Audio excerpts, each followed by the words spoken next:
Hey guys, if you can think about how you found this podcast, maybe it's on Instagram or TikTok, maybe someone shared it with you. I don't run ads for the show or have sponsorships, so the only way this grows is through word of mouth. If this was valuable for you in any way, my only ask is if you could share this with someone who you think would help their investing journey or business. Thanks a lot, and let's get to the episode.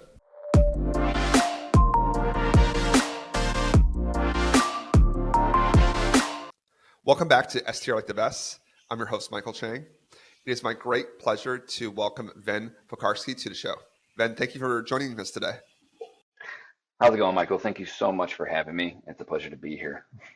It's great to have you back. So some of you guys don't know this, but I broke my elbow. Ven and I had scheduled a podcast about 8 weeks ago, and on the way to the podcast, I fell off a bike and broke my elbow.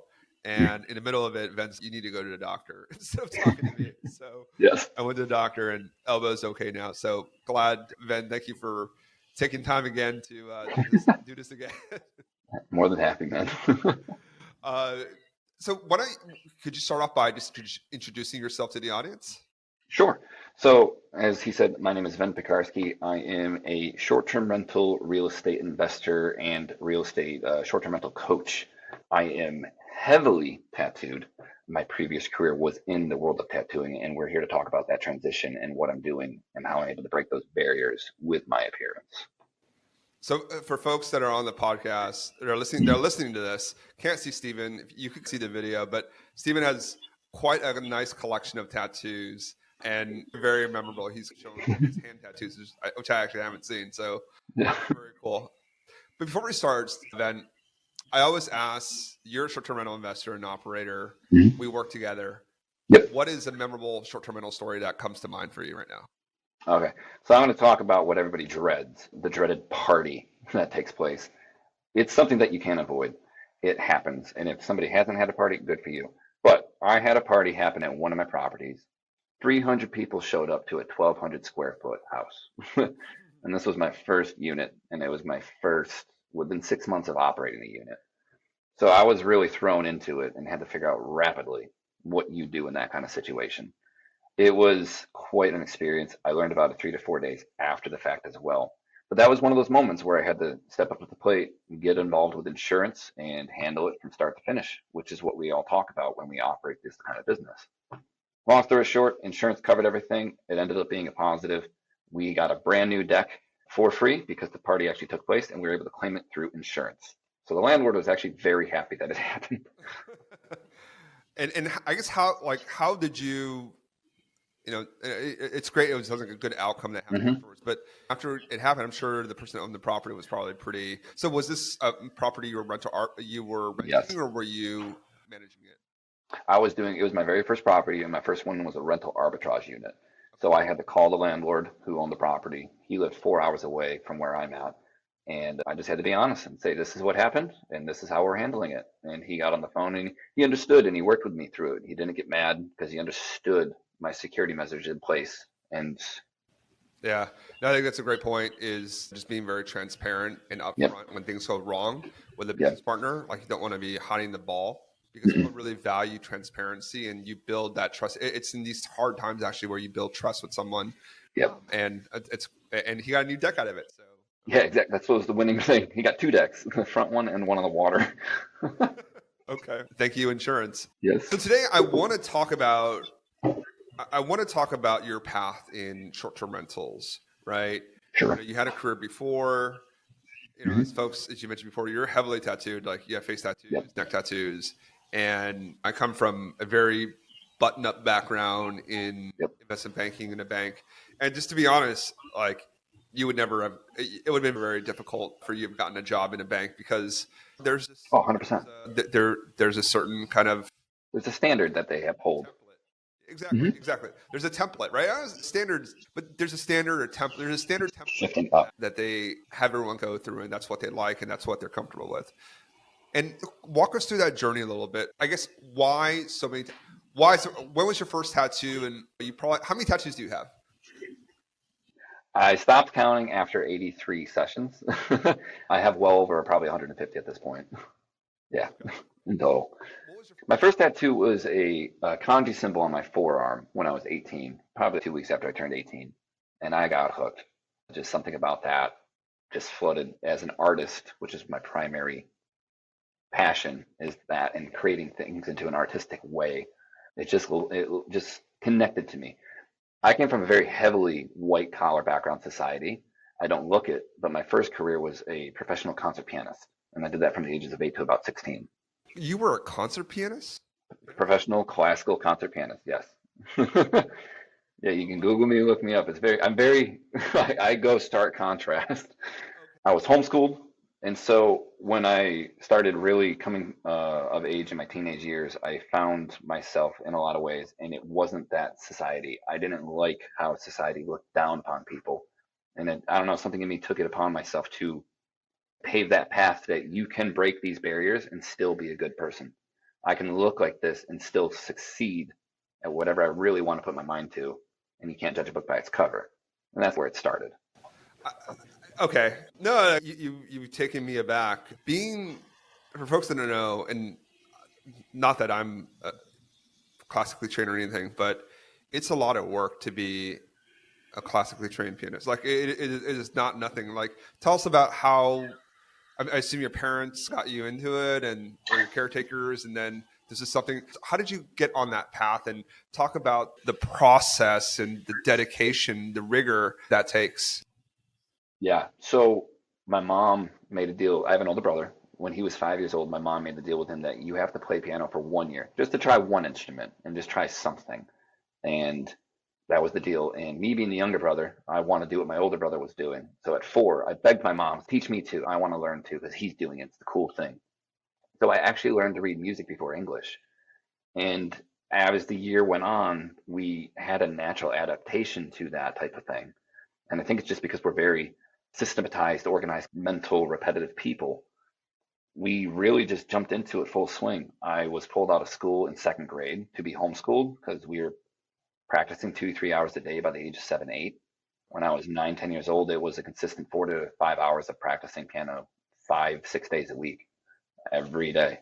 And it was my job. And we couldn't do that unless we were homeschooled because traditional school just piled on too much homework after the fact and too many activities and things like that.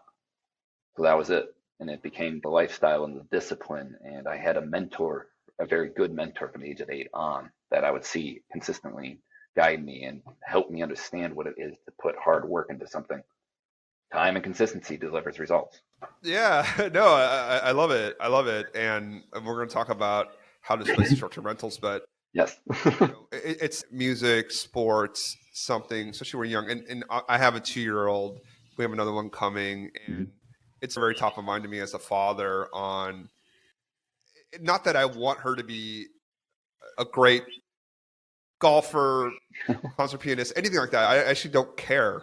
What I want and I care very deeply about is that she can focus on something and do something over and over again, even though she's not seeing immediate results, like just learning that discipline, that self discipline.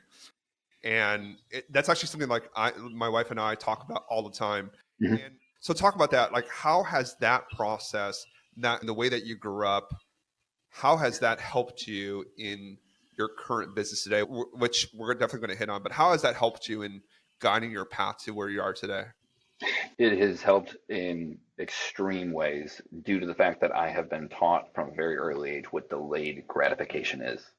I understand through hard work, consistency, and time that it is a very tedious and boring and upfront heavy burden to dive into something like short-term rentals, to do crash courses and educate yourself, to learn a foreign language, knowing that if I do this for a certain amount of time, 1 year, 2 year, 3 year, 4 years, by those 2, 3, 4 year marks, I'm going to have enough knowledge and experience that it's going to start to hit. Everything's going to start to fall into place. And then the next year after that's going to be even better. And then the year after that's going to be even better. And then that compound effect just hammers home and it just comes into an automated snowball effect. Delayed gratification and self discipline is the secret sauce to all of this. I couldn't agree more on the delayed gratification. And I think that's where, uh, my opinion, society really falls short now. It's everything is, I want it now. I want it Yes. now. Kids these days or the younger generation, if they're not 2 years into work, they're I have a situation where I have a family member who just started a job and Mm. she doesn't like it in 2 months and she wants to do something else. And I'm not being challenged. I'm like, you're in this job for 2 months, nothing. Yeah. You should be lucky that someone's willing to teach you something. And it's that delayed gratification, that inability to allow life to the work to compound. And I think that's where there's such a deficit between where people that are older and younger, next to the younger generation, why can't they do hard things for longer and figure it Yep. out? And look, not to say that every generation has its own challenges, but Yeah. that's definitely something that is super, like, for me, top of mind. Okay, so maybe let's pivot back to short-term rentals. Let's talk about how you started. How did you learn about short-term rentals? What was your first exposure to the space? So my exposure to that was due to the fact that I already jumped into real estate for about a year and a half prior. I started out as a wholesaler, kind of when just after COVID started. Sorry, explain Sure. co-seller, wholesaler to everyone. Wholesaling. Okay, so wholesaling is a real estate strategy, a very fast-paced real estate strategy, where you find people with a distressed property, you offer to buy that property at a discounted rate, and then instead of actually purchasing the property, you take that signed contract and you sell that piece of paper to an end buyer. And that person can be a flipper, a long-term renter, even a short-term renter, a mid-term renter, anybody that wants to hold on to that property and do something else with it. Wholesaling is just collecting a check for brokering a deal. You're like the non-licensed real estate agent at a faster pace. Yeah. Okay, so you agreed to, you find a seller, you pay them X, you Yep. find a buyer, they pay Y, and then you make the difference between In the X middle. minus Y. Got it. Yeah. Okay, perfect. And then, so you were wholesaling, and then how did that lead you to short-term rentals? So so I'm from state of New York, and this is an attorney state, and it was very difficult to wholesale unless I went virtual. Doing that through COVID was very challenging to figure out how to get honestly, any sense of bearing and consistency inside of the wholesaling game. I wanted something that I could latch onto, hold on to, and create something after I obtained it. Short-term rental was the highest performer of cash flow. I saw that pretty rapidly. I then learned the quickest barrier to entry was rental arbitrage. It was an extremely affordable barrier of entry. You can do it for less than $10,000, $5,000. You can even do it for free if you're really good or find a great deal. It's very possible. That's all I needed to see. I already knew how to cold call people, and it was way easier to talk to a landlord because I was able to go into that conversation colleague to colleague. I was able to go to him and talk about value, what I was able to offer to him. I'm not here to sell him anything. I'm not here to take anything from him. I'm here to help him, partner with him, and take it from there. And then you hit on a great point. First off, just to explain rental arbitrage. So rental arbitrage is when you rent you rent any property from a Yep. landlord with their express permission to put it onto short-term rental sites like Sublet. Verbo, right? Sublet, right? So you're basically paying them a long-term rent. You're renting it short-term, you're furnishing it, and then you make the difference. That's effectively short rental arbitrage, and it's a powerful strategy because you don't have to buy the apartment or the house, right? You're just paying the rent. And I think a lot of people get bogged down at this point where they see themselves as below or inferior to the landlord Yeah. or property owner. Yep. They come from a position of weakness Yes. into these conversations. And look, if you own a property and you're looking for someone, you sense weakness immediately. So if someone's already, it's going to be very hard for you to be like, okay, I'm going to trust this person in my house and run a business Yes. through there. So having that mindset when you go in there, colleague to colleague, we're equals here. Mm-hmm. I have value to bring to you. You have a business need that you're trying to satisfy. Let's find a way to work together Exactly. and have a profitable relationship together. Yeah, Exactly. And this is something that I always hone in on with people because I think that's something that it's a huge mental barrier, but once you can overcome that, you're going to find yourself to have much more success. So you already knew how to call through your wholesale. Yep. Talk about the first rental arbitrage deal that you did. Truth be told, the first phone call to my rental arbitrage landlord, I had a list of 30 properties that the numbers looked good enough that I could call and start getting the reps in and getting the practice. The first person out of 30 was my first yes. And it was ultimately the first property I went with. It was quite a stark contrast from wholesale phone calls when you're talking to a seller to this. I was like, what? But no, it was crazy, and it was really good. I got somewhat lucky, but it's also from my knowledge and experience and research. He was a previous Airbnb operator of this property, so he already did it. He already knew it could succeed. So he was open to somebody else taking over and doing what he already did. It worked out. It was the best phone call I could have made, and we just took it from there. I He lived 4 hours away. The property was an hour and a half from me, and he said, "Meet me at the property if you really want to check it out and do this, and do it tomorrow." You jump when there's an opportunity. You put everything down. If you really want to do this, you set everything else aside because you're trying to succeed at this. I was nervous. I'm making phone calls looking like I look. It's very easy for people to not know what I look like. So this is where my appearance comes into play. I made that drive. I went up there. His wife, his kids, his brother was there. And I was like, all right, this is it. Let's see if I can do this. We had a great conversation. I went in with confidence because I had the experience of the wholesaling. I already had a career in tattooing where I had to be hospitable to my clients, retain my clients, convert those people, get on a relationship level, then professionalism. Also from my piano days, professionalism. That's what won out. And I was able to push those barriers, look him in the eye, have a good conversation, and provide that value. And he went with it, and it was my first opening. Congratulations on that. It's must have been. Yeah, I think that self confidence. Yeah. And that comes with. It's not just bravado, right? Mm-mm. I think it's a very hollow kind of confidence. It's the confidence of knowing that you've done this before and that you've done the research. Even if you haven't done something, but you've done the research, you prepared yourself for a meeting, and you can walk into a meeting, a negotiation, anything. People sense that. Yep. If you're just like rolling out of bed or you went out the night before in a meeting, like people notice that too. And I think there's something where, and I'm definitely, this is something I've learned too. It's not just, people won't say it to you actually, that if you're not well prepared, they'll just like, because people are polite. They'll just like, go Yep. ahead, be very polite and give you a compliment and then move on. It's not their job to correct you. Mm-mm. It's the people that care about you that will go to you and be like, hey, Mike, hey, Van, I think you can do X, Y, and Z better. So if people give you feedback, it's actually from a place of love and care. Yes. It's not from a place of criticism. Yes. When people don't care, they're actually just never going to say anything to you, and they're just going to give you like a platitude, and you'll be on your way. And that's not, and fundamentally, that's going to help you. So that was your first property, and I guess just maybe walk us through the arc of your journey so far. Went through COVID, and how did you scale, and where are you now today? So it's fluctuated as you learn the markets, and that's what I say about that 2 to 3 year window. Stick to something for 2 years in any kind of real estate market, any kind of finance, anything, because you'll see the waves and detect that pattern. We got our first property. It launched in October, and we were on a high. It was just so cool that we had our first property and we knew what we were doing. Knew what we were doing. Air quotes there for people that can't see this. I got loud. I was in social media, in the communities that I was in, showing people what I was doing. And more people started sending deals to me because they saw that I was succeeding at something that they wanted to be a part of. So I got a couple people that kind of wanted to team up. We started making more phone calls, and we got 2 more properties in Minneapolis because that's where my partner at the time was stationed. So he was going to be my boots on the ground, eyes and ears, the go-to guy in the local area. Got 2 there, and we just scaled as we went from that point forward. We started branching into other states because we learned that this is very possible to do virtually. You don't have to be stationed in your backyard.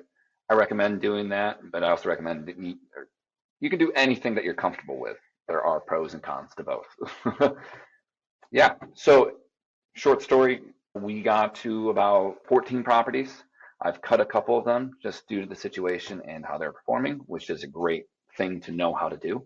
You're not locked into these things if you do your contracts and do your stuff correctly up front. So it's nothing permanent. And now we're down to 9, but we're adding 4 more. So let's talk about that. Yeah. Right? So you went from 1 to 4. How long did it take for you to get to 1 to 14? October 2020, excuse me. 2020. When was your peak? So short-term rental started in 2021. I got to the peak about a year and a half into it. Okay. Yep. So a year and a half is like kind of April. Yes. Yeah, that was the peak. April 23. Okay. And then, why didn't those properties? So you had 4 that you'd let go. Yep. Or 5 that you'd let go, excuse me. So tell us about, maybe pick one, or what are some general lessons on like why those didn't work out, and then we'll talk about how you've exited gracefully. Sure. So very first property was the one that I cut ties with first. I got a year-long contract, and so when that year came to an end, we decided that we didn't want to renew. That was when I first got into this, and I really didn't understand my numbers. I did what I could. We did a total profit of $100 after 1 year. But For the landlord. say what? Oh, it was great. I'm happy about it though, and I want to encourage people to understand it. Don't do that if you can avoid it, and that's what we're here to teach. But the lessons and the experience on that one property was my ROI. That was the property that gave me that party. There was probably $100,000 worth of damage in the entire neighborhood because of that party, and I had to figure out how to deal with that. And it came out great. I wouldn't trade that for the world. Yeah. Okay, and then I guess for the other four, were there any lessons from that the one Oh that you yeah, let go? yeah. So Or yeah, go ahead. no, one of the ones we decided to end on. This became so. There's I'll mention this three methods of short-term rental. There's rental arbitrage, there's co-hosting, and then there's ownership. The next few that we dropped were co-hosting opportunities, which is where there's an owner, a landlord, and we just manage the property for him. One of the properties, the landlord wanted to move his family into it, so he gave us a 30-day notice and said, "Hey, my family's coming in from out of town. I don't want to do this anymore. This is my notice to you. Let's part ways amicably." It was great. No issues whatsoever. The other property, we fired the landlord. He was so over the top, so controlling, so nitpicky that we weren't able to do our job effectively to the degree that we knew we could because he wanted to maintain too much control. And that wasn't a good relationship. And so we couldn't continue. Got it. And thank you for bringing that up. Mhm. Look, and I think there are a couple points that I want to pull out here. I think one is that's a nice part about rental arbitrage or co-hosting. Co-hosting can just a fancy word for property management, Yeah. managing a property on behalf of someone else for a fee. Mhm. Now, versus buying a property where you're really married and locked into it. Yep. So that's where. So I think there's four. In my mind, there's four levels to short-term rentals. Okay. The easiest to start is co-hosting, and you're going to agree with. I think you'll agree with this. First one is co-hosting, which is easiest to get started, lowest capital, but highest amount of work because you have to manage the guests and the owner of the property. Yeah. Right? So that's second is rental arbitrage, harder to get into. You need a little bit more money to start, but it's easier to scale because you have more control, right? You Mhm. the property, you don't need to answer to someone. The third is when you buy like a turnkey property, Yeah. which is, hey, I buy a property, it's already turnkey, just means that it's already done for you. Yep. Fully renovated, it's all done. You go in, you furnish it, you put it on Airbnb. And then it takes more money to get in. It's hard to scale, but you own the property. Yep. The last one is called this, what I call stir, like a stir versus a burr, where you are buying a property that needs renovation. So you get to curate that property to Yep. a really good short-term rental. Yep. And then instead of traditionally you would rent it out to a long-term tenant, but then you actually Airbnb that. So Yeah. you not only make money on the forced appreciation of, a rehab, but then you also are earning like a good cash flow or a much better cash flow than long-term rental. Yeah. And in a way, it's really great because you get to customize that property to Mhm. that neighborhood, the way that you want to rent, that avatar that you want. So there's that four. And we did a few co-hosting deals, and I personally don't. That's why I've never really been a proponent of co-hosting. Yeah. Because of the exact issue that you brought up. Yep. When I rent a property, the property manager or the owner, they don't.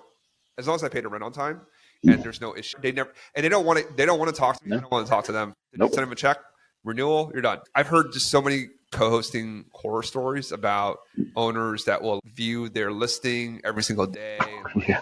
ask you questions, call you, text you, go to their property and like, where's my pillow? Where's my plate? This doorknob's loose. And it's just the issue. It's not that it's hard. The issue is like, you only have so much energy in a day and time in a day. Yeah. And it just drains your battery It does. because you have to take those calls. You do. Mhm. VA can't do that. You have to maintain that relationship. And it just sucks you dry. Yes. And you aren't able to focus on No. how do I actually build my business? You're just like managing like a needy person that they know they got you and they just call you just to like, hey, why is my plate broken? I don't know, man. Yeah. It's a guess. You're making all this money. Yeah, it's a guess. Like, I totally understand. As I said, I've experienced that. There is a way to actually vet your landlords like you would guests. And you have to understand the avatar of landlord that you want. And that's a boundary that you can set before you go into any deal. So when you get on the phone with somebody that's interested in the management aspect, you can just say no, just by understanding who they are. I've got 5 units that are co-hosted right now between two different people, and they don't ever come to me. They just leave me alone. They watch that the money I'm able to make them, and they're very happy because I set that standard at the front end of the contract. And that's what I didn't do with the one that I had to fire. I was like, oh, shiny object, I got another deal. Yeah, give me the money. I was like, no, this is not. I learned. I found a good one and I found a bad one. I was like, I never want a bad one again. So I'm going to stick to what happens when I find a good one. If you find the good ones, it's the same amount of management. There is a perk to it because they are willing to work with you as well when big items go south. I had to replace a water heater for $3,500 at a property.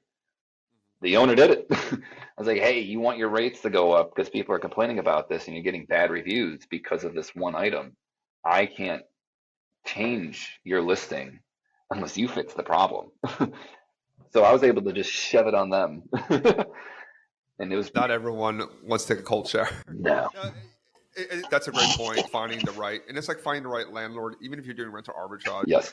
You don't want to find a landlord that like the building is there's so much deferred maintenance. Yeah. If anything, because they might in the contract it might say that they need to, but they don't. You can't really force them, and exactly kind of pickle. So always good to vet your partners, right? Like yep. You would vet a guest, vet the owner of a property, vet the landlord that you're working with, rental arbitrage. Yeah. So tell us about your portfolio. So you have 9 today. So 5 co-hosts, and then what are the rest? 5 co-hosts, 1 officially owned and all that signed. There's 4 more coming in the position right now, and then 6 co-hosts. I'm sorry, 6 co-hosts, 2 arbitrage, 1 owned right now, with 4 in the pipeline for ownership. Perfect. And talk to us about like how you've been able to. You started less than 2 years ago. Yes. And you and we connected through a mutual colleague or a mutual friend, Kyle James, who actually will be on the show in a few weeks as well. Nice. But how did you talk about how your network has helped you with the short-term rentals? Maybe just talk about how that's helped you with your business. So that's honestly one of the greatest secrets, which isn't a secret, to all of this. If you display a level of confidence, experience, knowledge, and performance, and people are able to track and watch what you're doing, you will attract people to want to work with you. And my ability to do that, even with my appearance, numbers talk, experience talks, data talks. I don't have to go hunt for deals because people know when they come across a short-term rental deal, I'm the first guy they think of because I'm on the top of their mind, just because of my networking and my relationship that I've built with them and the experience that I have to back that. Networking and getting loud is my secret sauce when it comes to obtaining these properties. I haven't made a single phone call for any of the last 5 or 6 properties that we have. They've been brought to me and I've said, yes, that's a deal. I'd like to work with you. Yeah. That's excellent. That's awesome. And then how did you find these communities that you joined? Funny enough, YouTube initially. It was YouTube from all those pop-up ads. If you go down one of those rabbit holes, you'll start getting the algorithms of all the coaches, all the people doing these types of things. And through COVID, I've learned to decipher who's real and who's just wanting to get you to pay them for their coursework. It's just joining communities. How did you start deciphering? You're obviously a very smart person. Mm-hmm. What was your filter on deciding, who was real and who was, less than real? The people that were real were the ones that gave without asking for something in return. They just gave freely. There was no sales pitch. There was no, hey, buy my course, or you got to do this and this. No, this is how you underwrite this deal. This is the property. Here's the address. This is my numbers. Here's my math. You actually learned the process from them. And they didn't hide it. That was authentic. That demonstrates actually the person that's pitching you. They actually have some knowledge on the space. They're not just like the marketing person or just the face of it. They've actually gone through it. They've actually some subject matter knowledge. They've got the bumps and bruises and able to teach the way. And it teaches the way. And we were talking before you came on about the deficit in formal education, Hmm. right? And when you're an entrepreneur, you learn a lot in school and you learn a lot even professionally. For me, I learned a lot professionally, I learned a lot in school. Going to entrepreneurship, there's so much more that I didn't know. And in the beginning, it was like I didn't know what I didn't know. Hmm. I kind of held myself back by thinking I knew these things and I could transfer the knowledge from corporate to here. And some did, Sure. some didn't. And there is, I think, one, like some humility Hmm. on people's part, like being humble and being like, I don't know this. I need to learn this and I need to reach out for help. I think that's one big thing. And then two is like actually find the resources to do that. Yep. Maybe talk about that a little bit on your journey. What was something that you were like, oh man, like I think I need to know this, but I don't know where to start. And how did you? That's a really great question. There's a book on that. It's called Who Not How, and it's the old Henry Ford mentality. It's the fact that you don't have to know everything on the planet. You just need to know somebody that knows what it is you need to know and make them do it. That's the secret. And that's exactly, I learned that really quickly. When I made those cold calls, when I started into this, I knew that's what I had to do to gain that experience. But I learned very rapidly how much I disliked doing that. It just gave me anxiety. It's just not who I am. It's not what I want to always do. I needed to figure out how to get people to bring what I need to me. And the only way for me to do that was to attract people by what I'm best at. They need what I offer. I need what they offer. So if I focus on myself, if I focus on my skills, my capabilities, the who come to me because I have a how that needs to be filled. That's a great way to. That's a really great way to frame it. And I'll put in my own words, like the way that I apply those same comps Yep. that you just talked about. For me, it's just, if I want to good at, and I think I can make. That's how I can maximize my value, my contribution to my business and society, and that's where I think I'll be rewarded the best Mm-hmm. for my kind of unit of effort, my unit of time. And the things I'm just not good at, like I don't like or don't not good at, and I'm just gonna, like to your point, you're gonna find someone else that's like good at what you're not good at and loves what you Mm-hmm. do. And then there's that trade, right? There's that trade of money or time or whatever that barter is. And then you're both better off Yep. because you both get to do what you really enjoy and are better at. And I think for you and I, we work together on revenue management. Mm-hmm. Maybe that's something that you didn't love. Nope. I don't like that at all. You're my who. I mean, exactly. And it's been a pleasure to work with you and your team and be Mm-hmm. able to generate good results for you and be able to help you reallocate your time. Yeah. And look, as we draw this conversation to a close, and I've really enjoyed this, what's something that you want to tell people that are starting their journey or maybe feel like maybe you did, hey, I have 7, I'm counting, face tattoos. Like, Something like how that. do I actually do this into, like, how do I get to where I want to go when I think I have an impediment that's going to prevent me from doing that? What's some actionable advice that you can provide? Actionable advice that I can provide is one, first and foremost, imprint, cement, discipline your mentality to have delayed gratification. You will not see that finish line. There's no finish line. It's a journey. And in 2 years, it's going to be 100% different than what you thought it would be at the beginning, 2 years before. Just don't quit. If the only time you quit and the only time you fail is if you don't get back up, if you're knocked down. The world, you're giving up. The world you'll never lose if you always get back up. Go through the saddlebacks. You're going to have great days and you're going to have really bad, deep, low days. You're going to disbelieve that this is real. You're going to feel like you're not getting anything done. But look at the fact that you're 10%, 20%, 30% further just because of the time you put into what you're doing than you were when you started. And you started for a reason. Even if that vehicle you're driving to that destination changes, that's fine. I was a wholesaler. Now I'm a short-term rental operator. Not what I started in, but it's what I gravitated to. And own 5 properties. I own 5 properties for free. For free. I don't have a dollar into it in my name, and I got equity deals on all of them by doing nothing. But providing value and getting started. Now, that's great advice. mm-hmm. Where is a great place? If people want to reach out to you and learn more about your journey, where's the best place to reach you? Oh, perfect. Yeah, I go by the Tatted Investor on Instagram. There's an underscore between tatted, the tatted, and tatted investor. Two underscores. Perfect. And I'll drop a link Perfect. to Ben's Mhm. on the show notes. So click on there, give him a follow, DM him questions. He's a great resource. And Ben, I really appreciate the time that you Thank took you. today. I always end the show with my traditional question.